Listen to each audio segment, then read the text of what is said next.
지난 주일에 우리는 공생애를 시작하시는 예수님께서 처음으로 설교하신 그 메시지의 내용을 살펴보았습니다. 살펴보면서 핵심은 뭐였습니까? 예수님의 최대 관심사는 하나님 나라에 있다 하는 말씀을 나누었습니다. 예수님께서는 하나님 나라 때문에 성육신하셨고, 하나님 나라 때문에 고난받고 십자가에 달려 죽으셨고, 하나님 나라 때문에 부활하시고 승천하셨다가 이제 이 땅에 하나님 나라의 완성을 위해서 다시 재림하실 것이다 하는 것을 우리가 나누었습니다. 왜 이토록 하나님 나라가 중요한가? 왜 이토록 예수님의 최대 관심사는 하나님 나라였던가? 다시 정리해보면, 하나님께서 통치하시는, 주님이 통치하시는 하나님 나라가 없다면 이 세상은 소망이 없기 때문입니다. 너무 세상에 가슴 아픈 일이 많고 눈물 나는 일이 많습니다. 얼마 전에 병원 신방을 갔는데, 이 병원은 희한하게 복도를 중심으로 해서 이쪽 끝은 신생아실이에요. 또 반대쪽 끝은 중환자실이에요. 여러분, 한쪽에는 어린아이가 울음을 터뜨리면서 새 생명을 얻어서 이 세상에 태어나고, 또 한쪽 끝에는 정말 힘든 분들이 들어가는 곳이 중환자실이니까 우리가 상상할 수 있지 않습니까? 아, 이게 인생이로구나. 복도 중간에 서서 양쪽을 쳐다보면서 인생이 얼마나 덧없는 것인지, 한치 앞을 내다볼 수 없는 불확실성의 시대를 우리가 살고 있습니다. 세상이 얼마나 야박한지 모르겠습니다. 우리에게 고통을 가져다 주는 것이 얼마나 이렇게 시간이 갈수록 점점 더 심해지는지 상상을 초월할 정도입니다. 아무리 이 또한 지나가리라 그런 경구를 마음속에 새기면서 우리가 참아내 보려고 하지만, 정말 직접 당해보지 않고는 100% 이해할 수 없는 고통과 아픔이 우리 안에 있죠. 그러니까 우리 주님이 사랑과 공의로, 정의와 평화로 다스리시는 하나님 나라가 없다면 어떻게 될까? 강자는 더 강해질 수밖에 없고, 약자는 더 약해질 수밖에 없는 이 부조리하고 불합리한 이 구조를 어떻게 변화시킬 수 있겠습니까? 하나님 나라 외에는 방법이 없는 것이죠. 하나님 나라 임하면 강자는 자발적으로 약자를 섬기고, 약자는 안전하게 보호받으면서 함께 기쁨과 즐거움으로 하나님을 찬양하는 그런 위대한 날이 오게 될 것이 틀림이 없습니다. 사도 요한은 이 하나님 나라를 바라보면서 요한계시록 21장 4절에 뭐라고 우리에게 이 나라를 선포해 줍니까? 모든 눈물을 그 눈에서 닦아주시니 다시는 사망이 없고, 애통하는 것이나 곡하는 것이나 아픈 것이 다시 있지 아니하리니 처음 것들이 다 지나갔음이로라. 이런 나라, 주님 다시 재림하시면 이런 하나님 나라가 완성되고 그 현장으로 우리는 들어갈 것이기 때문에 우리는 주님 안에 거하기를 소원하는 것입니다. 영적 공동체 안에서 믿음의 가족들과 함께 이 하나님 나라의 꿈을 꾸면서 세상을 주님의 손과 발이 되어 섬기고 복음에 합당한 삶을 살려고 몸부림치는 것이죠. 자, 이제 문제는 이것입니다. 어떻게 하면 이런 하나님 나라, 우리가 소원하고 있는 이 하나님 나라가 어떻게 하면 이 세상에 더 빠르고 더 온전하고 더 광범위하게 임할 수 있게 할 것인가? 하나님은 어떤 계획을 가지시고 이 하나님 나라를 이루어 가시기를 원하셨는가? 구체적인 하나님의 계획은 무엇일까? 오늘 본문에서 이 하나님의 계획을 확인할 수가 있습니다. 방법이 무엇이냐? 하나님이 선택하신 계획과 방법은 이것입니다. 하나님의 사람들을 제자로 부르시고 하나님 나라를 일구어 가시는데 동력자로 세우신다는 것입니다. 본문 16절 17절 말씀 한번 보실까요? 갈릴리 해변으로 지나가시다가 시몬과 그 형제 안드레가 바다에 그물 던지는 것을 보시니 그들은 어부라. 예수께서 이르시되 나를 따라오라. 내가 너희로 사람을 낚는 어부가 되게 하리라 하시니, 예수님께서 직접 자신의 의식을 공유하고 자신에게서 하나님 나라에 대해서 배우고 또 하나님 나라를 실천할 수 있는 제자들을 불러 세우셨습니다. 처음 부르신 제자들은 누구입니까? 어부들인데 두 사람씩 각각 형제간입니다. 그들이 이해하기 쉽도록 너희들 앞으로는 사람 낚는 어부가 될 것이야, 그렇게 나를 따라와, 그런 방식으로 하나님 나라를 성취해 가시기를 원하셨습니다.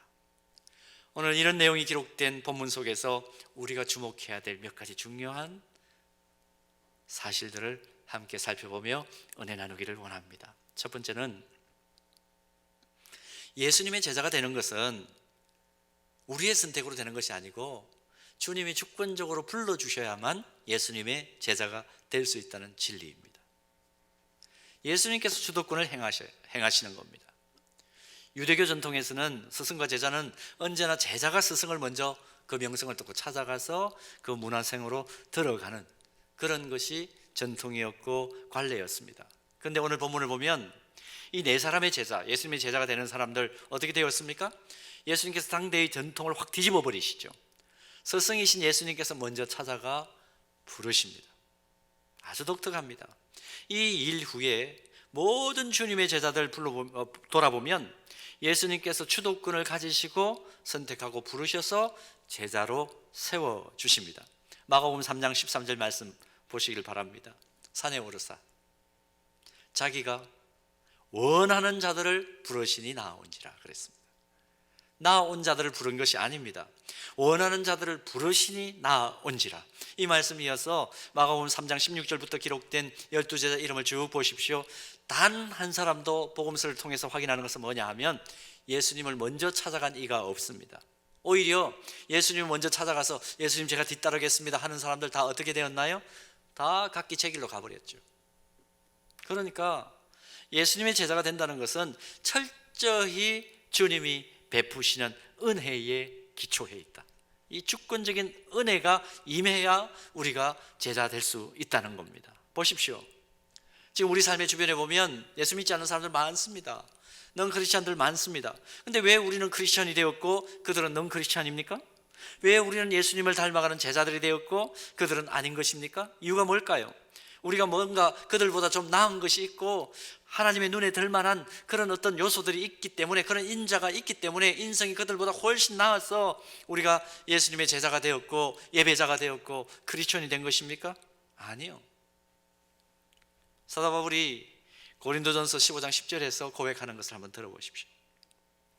그러나 내가 나 된 것은 하나님의 은혜로 된 것이니 내게 주신 그의 은혜가 헛되지 아니하여 내가 모든 사도보다 더 많이 수고하였으나 내가 한 것이 아니요 오직 나와 함께 하신 하나님의 은혜로라. 철저히 하나님의 은혜와 긍휼에 기초해 있다 고백합니다. 우리 역시 그리스도인으로서 신앙생활을 해나가는데 신앙의 연륜이 쌓이면 쌓일수록 깨닫는 건 무엇입니까? 나 같은 죄인이 어떻게 하나님의 눈에 들어가지고 이 자리에 있게 되었나? 나 같은 존재가 어떻게 하나님의 긍휼을 입어서 이런 예배자가 될 수 있었나? 우리 가정에 어떻게 하나님께서 주목하셔서 믿음의 명문 가문을 이루게 되었나? 이건 은혜야. 은혜 아니고는 설명할 길이 없어. 그것이 우리의 고백 아닙니까? 자, 그렇다면 또 두 번째로 오늘 본문에서 주목할 수 있는 것은 이것입니다. 본문 16절에 두 가지 동사가 나오는데요, 지나가시다가 그리고 보시니, 이런 두 동사가 있습니다. 이 지나가시다가 이 동사는 예수님께서 갈릴리 해변을 지나가셨다는 구체적인 상황을 보여주는 말이죠. 예수님께서 3년의 공생의 기간 동안 주로 사역하셨던 곳이 갈릴리입니다. 그러니까 예수님께서 오늘 본문에서 갈릴리 해변을 지나가셨다, 이것은 어떤 의도를 가지시고 그곳을 지나가신 것으로 해석해야 옳습니다. 그냥 막연히 그냥 배회하셨다, 방황하셨다, 그거 아니죠. 그냥 휙 지나가셨다, 그거 아니고 의도를 가지시고 갈릴리 해변을 가셨다, 그런 의미입니다. 예수님 당시에 갈릴리 나름대로 큰 도시였습니다. 번성했던 도시였습니다. 갈릴리 호수, 우리 바다라고도 하죠. 워낙 크니까 수산업이 크게 번창했고 또 호수를 끼고 있었기 때문에 교통의 요충지로 나름 번성한 도시였습니다. 그러나 또 예루살렘과 비교해보면 이건 시골이에요. 당대의 정치와 경제와 종교와 교육의 중심지는 수도 예루살렘이었습니다. 당대에 좀 번성했다고 하지만은 갈릴리는 예루살렘에 비교하면 변방이었고 촌이란 얘기죠. 그런데 이런 갈릴리를 예수님께서 의도적으로 가셔서 12제자를 부르시는데 12제자 가운데 11제자를 부르십니다. 한 사람은 누구냐 하면 이 갈릴리 지방에 살지 않았던 사람은 가룟 유다입니다. 남방 지방에 있었던 사람이었고, 나머지 11사람 목적과 의도를 가지시고 부르셨는데 예루살렘 시민이 아닙니다. 당대의 변방도시, 어떻게 보면 시골뜨기고 촌뜨기들을 부르신 거죠. 그 다음에 두 번째 동사 주목해야 될 건 뭐라고 그랬습니까? 보시니 그랬습니다.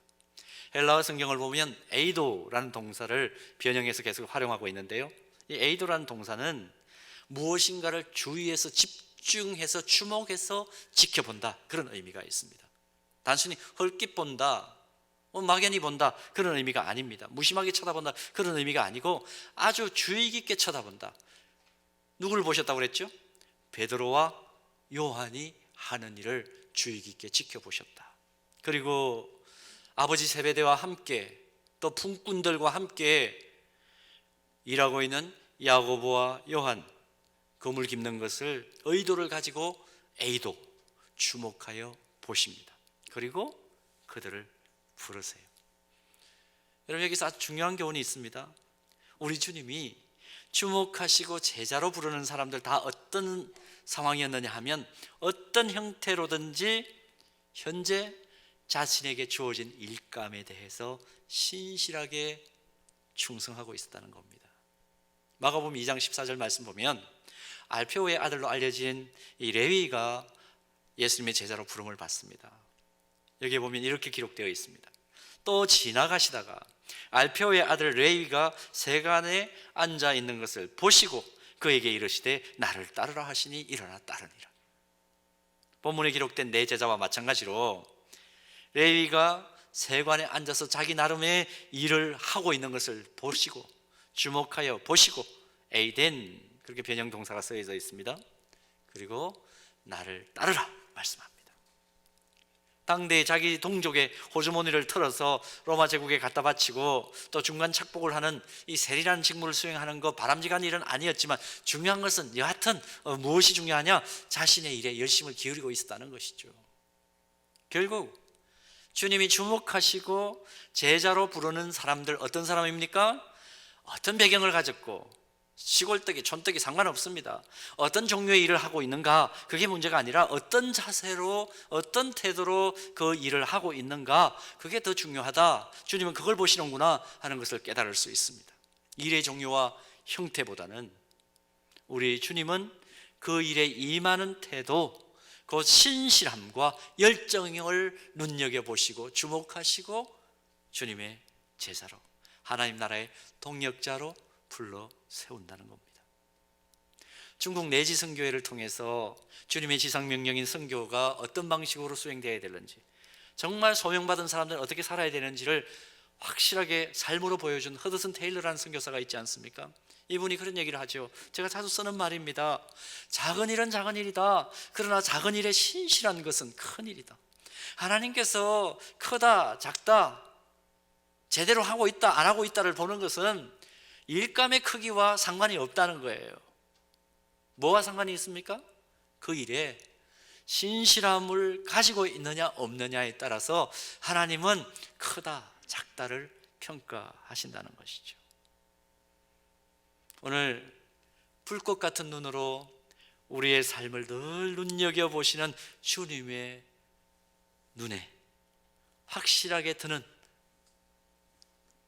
기준을 발견하시기를 바랍니다. 우리 모두의 삶이 주님 눈에 확실히 드는 신실한 제자의 삶 되기를 주님의 이름으로 축복합니다. 자, 그리고 또 한 가지 본문에서 주목을 끄는 것은 반복해서 나타나는 이 국어학적으로 본다면 부사들이 있습니다. 부사들. 먼저는 곧이라는 부사인데요, 본문 보면 예수님께서 자신이 주도권을 가지고 부르신 제자들에게 처음부터 무엇을 포기하라고 크게 요구하지 않으셔요.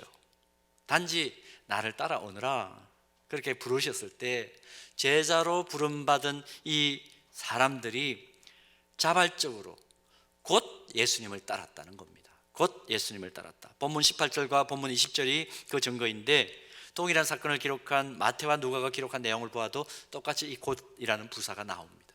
곧 따랐다. 그리고 또 한 가지 부사는 모든이라는 부사입니다. 지금 마가가 기록하고 있는 우리가 펼쳐놓은 본문 18절에서 베드로와 안드레가 곧 그물을 버려두고 따르니라 기록하고 있기 때문에 모든이라는 부사는 안 나옵니다. 또 본문 20절도 보면 야고보와 요한이 곧 부르시니 그 아버지 세베대를 품꾼과 함께 배에 버려두고 예수를 따라가니라, 그렇게 기록하고만 있습니다. 그런데 똑같은 상황을 기록한 누가복음 5장 11절 말씀을 보면 이 네 사람의 제자가 예수님 부르심에 순종하고 따라간 상황을 이렇게 기록합니다. 그들이 베드로를 육지에 대고, 그 다음 어떻게 기록되어 있습니까? 모든 것을 버려두고 예수를 따르니라. 똑같은 상황을 기록하고 있는데 누가는 강조를 합니다. 모든 것을 버려두었다. 자신의 삶을 지금까지 안정적으로 지탱시켜 주었던 모든 것을 내려놓았다. 환경을 포기했다는 것 아닙니까? 처음에 예수님께서 부르시는 말씀을 들었을 때 베드로는 안드로 바보가 아닙니다. 나름대로 인생의 경륜을 가지고 있었던 사람들입니다. 나를 따라오너라 예수님의 그 말씀을 들었을 때 머릿속으로 인간적인 계산을, 물론 성령의 감동하심으로 확 변화시켜 주셨을 수도 있지만, 그러나 인간적인 차원에서 본다면 머릿속으로 계산을 했을 거예요. 야고보나 요한, 품꾼들을 둘 만큼 나름대로 사업을 잘하는 그런 사람들이었습니다. 지금 손에 잡고 있는 것을 다 내려놓고 버리면 자신의 삶이 얼마나 고달플까 생각했을 거예요. 계산할 줄 아는 사람이었습니다. 그런데 주님의 부르심 앞에 그냥 모두 내려놓고 주님을 따라갔다. 누가는 의도적으로 그 사실을 지금 표현하고 있는 것이죠. 이유가 무엇일까? 나의 계획, 나의 지혜, 나의 전문성을 믿고 살아가는 것보다 내 앞에 서 계신 저 주님 따라가는 것이 진정한 가치를 추구하는 삶이라는 것을 깨달았던 겁니다. 실제로 나의 모든 것을 내려놓는 순간 주님이 내 삶을 책임져 주신다, 그 생각을 했겠죠. 그렇게밖에 해석할 길이 없습니다. 이분이, 예수님이 나의 삶을 책임져 주실 것이라는 확신을 가지고 주님 앞에 자신을 드리는 거죠. 이게 주님 제자로 살아가기를 원하는 사람들, 진정한 그리스도인들의 자세인 것을 오늘 배울 수 있는 겁니다. 사랑하는 여러분, 오늘 하나님 앞에 예배드리는 이를 마지막 주일 예배를 드리는 우리는 오늘 본문을 통해서 우리의 정체성이 무엇인지를 다시 한번 확인할 필요가 있습니다. 여러분, 주님께서 우리를 부르셔서 오늘 예배자로 세우셨습니다. 그리고 오늘 본문을 펼쳐놓고 우리가 함께 본문을 살펴보면서 우리가 다시 한번 각인해야 될 것은 뭐냐 하면, 예배자로 세우셨을 뿐만 아니라 주도적으로 부르신 그 예수님께서 우리를 향해서 뭐라고 인쳐주시느냐 하면, 너희들은 내 제자야. 예수님의 제자라는 정체성을 밝혀주십니다. 예수님의 제자는 어떤 사람입니까? 예수님처럼 살고 예수님을 위해 죽기를 각오한 사람을 예수님의 제자라 그럽니다. 그런데 오늘 본문을 통해서 우리가 다시 깨닫는 것은, 자, 예수님처럼 살고 예수님을 위해 죽기를 각오하는 것, 이거 쉽습니까? 결코 쉽지 않은 일이죠. 쉽지 않은 일이죠. 혹시 저에게 이런 말씀 하실지 모르겠습니다. 목사님, 주일날 내가 교회를 잘 출석하고요, 기도 생활도 나름대로 하고 있기 때문에 나는 예수님의 제자예요. 틀린 말은 아닙니다. 또 나는 공예배에 빠지지 않고 하나님 앞에 늘 드리기 때문에 나는 예수님의 제자입니다.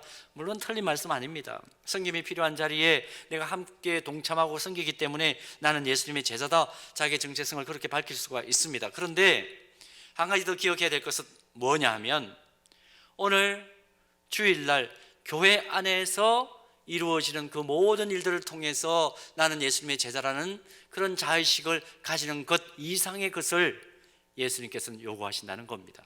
여러분, 오늘 우리가 주님 앞에 이 주일 예배를 드리고 있습니다. 내일부터 월요일입니다. 월요일부터 시작되는 세상에서 이상적인 삶을 우리가 살아갈 터인데, 그 속에서 세상 사람들의 가치 기준과 다를 바 없고 그 말과 행동이 아무런 세상 사람들, 세속 가치를 가지고 있는 사람들과 차별성이 없다면 그 사람 예수님의 제자라고 할 수 있나요? 주님이 우리를 제자로 부르신 것, 어떤 의미입니까? 전략적으로 예수님께서 우리를 제자로 부르신 것은 주일날 종교 행위를 하는 그 이상의 것이라는 것을 꼭 기억하실 필요가 있습니다.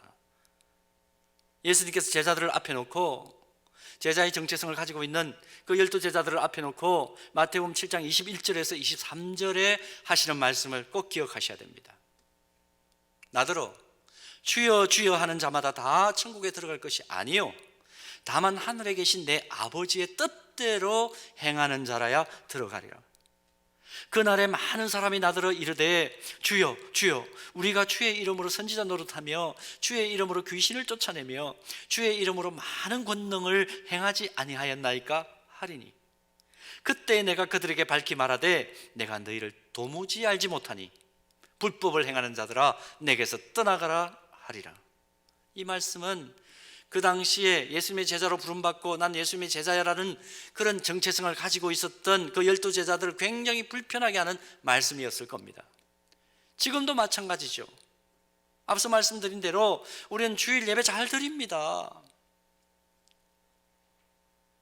또 필요하다면 교회 안에서 주의 사역 잘 합니다. 그런데 우리를 향한 주님의 말씀은 뭐냐 하면, 너희들 내 아버지의 뜻대로 행하는 자라야 진짜 내 제자인데 정말 그러니? 정말 그러하냐? 주님이 지금 물으시는 거예요. 여러분 생각해 보십시오. 예수님의 제자라고 하면서 가정에서 성경이 요청하는 남편으로서, 아내로서, 부모로서, 자녀로서의 삶을 제대로 살고 있습니까? 예수님의 제자라고 하면서 세상에서 세속적인 가치를 가지고 쫓아다니는 그 사람들과 함께 직장에서 일하면서 그냥 똑같이 그 사람들하고 행동하지 않습니까? 예수님의 제자라고 하면서 삶 속에 주어진 시간과 기회에 성실하지 않고 게으르게 살지는 않습니까? 예수님의 제자라고 고백하면서 주님보다 더 우선순위에 두는 가치는 없나요? 세상 속에서의 빛과 소금이 아니고 교회 안에서만 빛과 소금으로 머물러 있는 것 아닙니까? 공공선을 추구해야 될 그 현장 속에서 정말 내가 주님의 제자라고 그렇게 말할 수 있는가요? 만약에 이런 여러 가지 사안들을 놓고 볼 때 마음속에 오늘 이 말씀은 참 불편한 말씀이다, 마태복음 7장 21절에서 23절 말씀이 불편하게 들린다면 여러분, 이것은 굉장히 좋은 기회를 얻은 것입니다. 왜냐? 이런 말씀을 듣지도 보지도 못하고 아무 깨달음 없이 지내다가 갑자기 주님 오셔가지고 우리는 그냥 수준 낮게 예수님의 제자의 정체성을 생각하고 있었는데 이거 훨씬 수준이 높잖아요. 갑자기 이런 높은 수준의 하나님의 말씀을, 또 예수님께서 제시하는 그 기준을 들었다는 것은 어느 순간 주님 부지중에 오셔가지고 나 너 알지 못해, 그 얘기를 냉정하게 말씀하시는 그 순간을 맞이하기 전에 우리가 고쳐야 될 것을 고칠 수 있는 기회를 얻었기 때문입니다.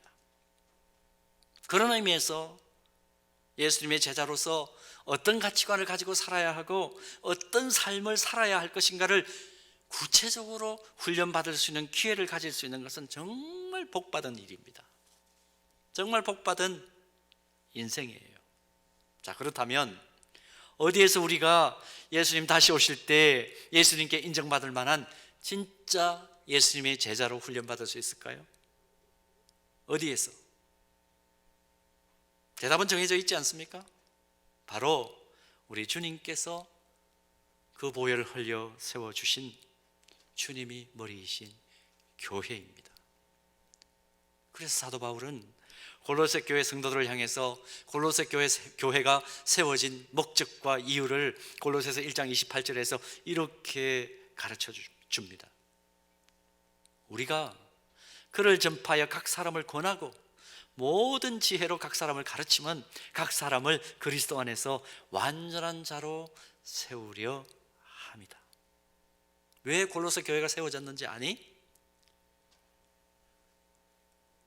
말씀의 가르침을 통해서, 말씀의 훈련을 통해서 온전한 제자로 세우기 위함이야. 여러분, 서영교회가 왜 세워졌는지 아시겠습니까?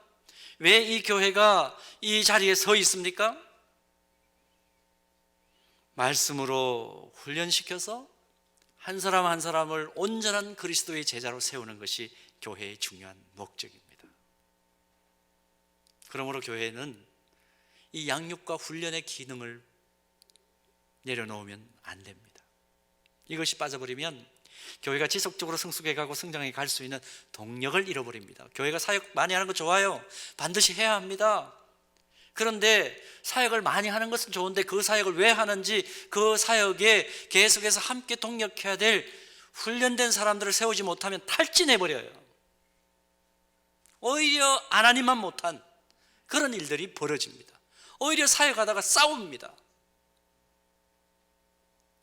말씀으로 훈련된 사역자들이 세워질 때 모든 사역은 지속성을 띠고 하나님 나라를 세워가는 아름다운 사역이 될 수 있는 겁니다. 그래서 오늘도 여러분들 주보를 받으시면서 딱 열어보니까 아이고, 2021년 훈련사역 프로그램이 이렇게 진행되는구나, 왜 이것을 여러분들에게 강조하고 미리부터 시간을 좀 안배하실 수 있도록 끼워드리는지를 이유를 아셔야 됩니다. 교회가 양육과 훈련을 포기하면 교회는 동력을 잃어버립니다. 동력을 잃어버립니다.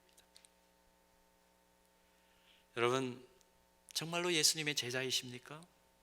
그러기를 바라고 아멘으로 응답하실 수 있기를 바랍니다. 그러나 지금 묻는 물음은 이 물음이죠.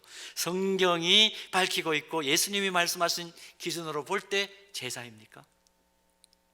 순간순간 우리는 스스로를 자기 반성해야 됩니다. 자기 성찰을 해야 됩니다. 여러분, 딴 사람들이 나에 대해서 뭐라 그러는 것은 그 비판이라 그래요. 그런데 스스로가 자기를 돌아보면, 잘못된 것을 돌아보면 그건 자기 성찰이라 그럽니다. 자기 성찰을 통해서 성장하는 것이 좋겠습니까? 아니면 비판을 통해서 억지로 성장하는 것이 좋겠습니까? 오늘 한국교회는 지금 그런 위기 상황 속에 당면해 있습니다. 우리가 자기 성찰의 능력을 상실해 버렸으니까, 자기 정화 능력을 상실해 버렸으니까 지금 바깥에서 계속해서 제발 좀 우리가 생각하는 수준의 성도는 이런 것인데, 예수님의 제자 공동체인 교회는 이런 수준인데 여러분 왜 이 수준으로 나아가지 않습니까? 그걸 좀 보여주세요 하고 지금 아우성을 치는 거죠. 주님이 공평과 사랑과 정의와 평화로 다스리시는 이 하나님 나라, 이 하나님 나라는 복음의 기쁜 소식을 모르고 목적 없이 방황하는 인생들에게 진정한 진리가 여기 있다, 복음의 가치는 이런 것이다, 복음의 가치로 살아가는 삶의 변화는 이런 것이다, 그것을 자신 있게 외치고 보여주는 과정 가운데 사람을 낚는 업으로 서 있는 예수님의 제자들을 통해서 하나님 나라는 성취될 수 있습니다. 하나님은 그 계획을 가지고 교회를 세우시고 우리를 주님의 제자로 부르신 것입니다. 과거에 이슬람 교도인 무슬림이었다가 수많은 핍박과 위협 속에서 개종을 하고 목사님이 되신 분이 계세요. 이스칸다르 야디드라는 목사님이십니다. 유명한 목사님이십니다. 근데 이분이 이런 말을 합니다. 이 얘기는 어디에 써 있느냐 하면 존 스타트 목사님이 쓰신 제자도란 책 속에 나오는 문구입니다. 이분이 무슬림에서 목사가 됐다고 그랬죠? 이분이 이런 얘기를 해요. 모든 그리스도인이 온전한 예수님의 제자로 자라간다면 오늘날 이슬람은 존재하지 않을 것입니다. 여러분, 곰곰이 생각해 보면요, 이 말은 굉장히 무서운 말입니다. 거꾸로 얘기할까요? 모든 그리스도인들이 온전한 예수님의 제자가 되는 모습을 보여주지 못했기 때문에 저런 무서운 IS와 같은 극단 이슬람이 여전히 준동하는 것입니다. 자, 이것을 지금 한국교회에 한번 적용시켜 보십시다. 어떤가요? 세상이 왜 이렇게 악해집니까? 세상이 왜 이렇게 서로를 신뢰하지 못하는 그런 상황으로 자꾸 치닫습니까? 이유가 무엇입니까?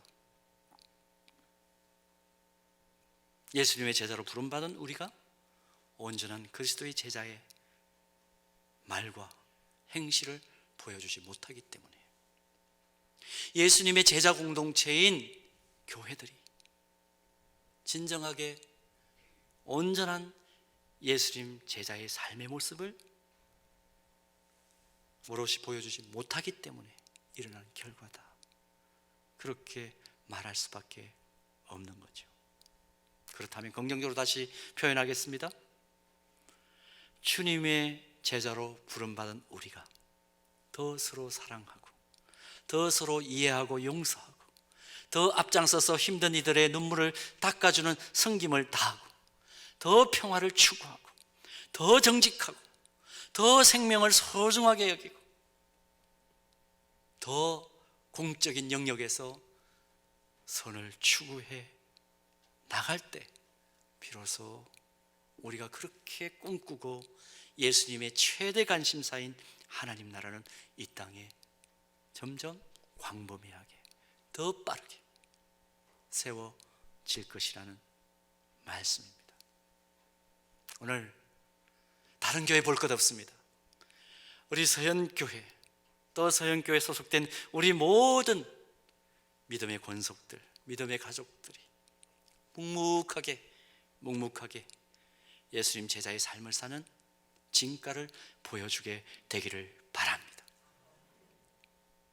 코로나19 상황 속에서 일부 교회와 관련된 시설들이 생명을 보호하고 공공선을 이루어가는데 앞장서지 못하는 모습 보이면서 한국교회 전체가 비난을 받고 있는 그런 상황 속에 우리가 직면해 있습니다. 그러나 이런 어려운 상황 속에서도 진짜 예수님 제자의 삶을 사는 우리를 통해서 복음이 무엇인지, 기독교적 가치가 어떤 것인지, 교회가 왜 이 땅에 소망의 거루터기인지를 실제적으로 보여주는 아름다운 복음의 행진이 계속될 수 있기를 주님의 이름으로 축복합니다.